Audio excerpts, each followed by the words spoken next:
So let's begin at a very high level to help anchor our global audience on our perspective about where we are. And it may be the broadest question that we'll cover today, but you have studied empires, you have studied the United States, you have studied many periods of history, and I'm sure that you have a very informed perspective on this question, which is where are we in the arc of the American empire, and where do you see us globally going next? You raised two questions. First of all, where are we globally? And second, how does the United States fit into this global trajectory? Um, I agree with most scholars of international relations who argue that since Russia seized Crimea in 2014, we've entered into what's called the new Cold War, which is essentially, in broad geopolitical terms, a reprise, a repeat of the old Cold War that lasted from 1947 to 1991. And within the trajectory of this emerging new Cold War, the United States is engaged in a an accelerated process of imperial decline, which has been, if you will, speeded up, accelerated by the inexplicable, irrational strategy of the current administration in the United States, the Trump administration. Um, and we can elaborate on any of those points if you wish.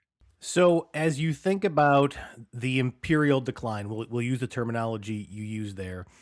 There are many versions of this. And so you mentioned that there's sort of an accelerated timeline now, but decline can last decades. It can last for a century before an empire truly cedes power to another or we enter a new multipolar world. Where do you believe the US is in those stages of decline? Are we in the beginning, the middle? Are we close to the true end where history will look back and declare this the final years of the American imperial century? During the Cold War, the United States became an imperial power, a global hegemon without precedent in the history of humankind. The asymmetry, the disparity between the economic, military, covert, and diplomatic clout of the United States during the Cold War had no precedent. We were by far the most powerful empire in the history of humankind. And we not only amassed a tremendous amount of global power and became a global hegemon, but we also created a deeply embedded world system of international law, of economic exchange, of military alliances, of diplomatic practices that is very much a part of the fabric of the world today.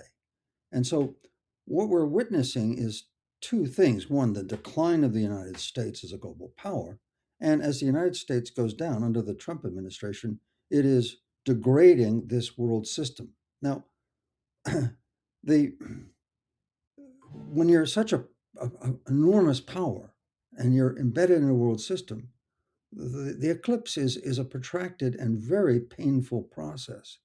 And in general, imperial decline is which historians don't like to study. Historians like to study the ascent of empires, the expansion, their glory, their conquests. Okay, the imperial decline, unlike the study of the rise of empires, is an understudied topic, and it's painful, it's irrational, and societies become twisted into all kinds of otherwise inexplicable contortions, and that's what we're going through right now. Just two manifestations of imperial decline that we can see. Okay, every imperial power that's declined over the past 100 years has suffered in the midst of the kind of constitutional crisis that's created by the decline. Uh, Usually there's a coup, okay? And so Spain had a coup as its empire declined that installed Francisco Franco in power from 1938 to 1975. Portugal had a coup that overthrew the fascist government as the empire declined in 1975. The Soviet Union, in the midst of its decline, had a coup, a famous coup, in which Boris Yeltsin wound up standing on a tank outside the Russian parliament. Okay.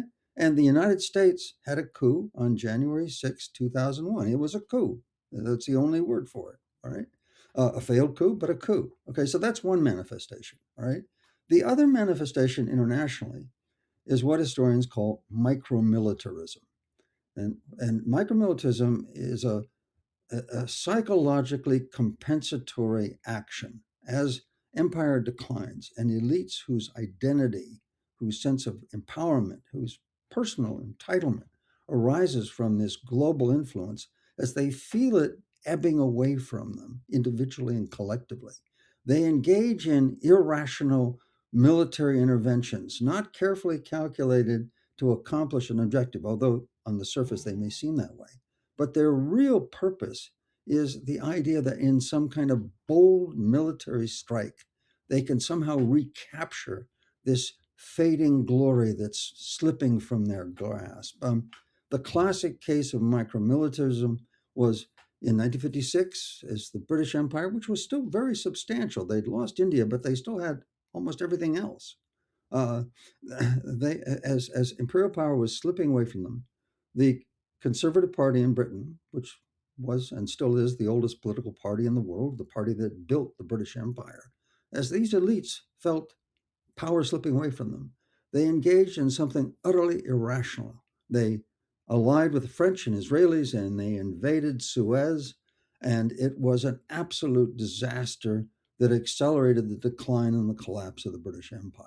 That's the classic case of micromilitarism. And the United States, under President Trump, is engaging in micromilitary adventures so far reasonably calculated. They're clean, they're in, they're out.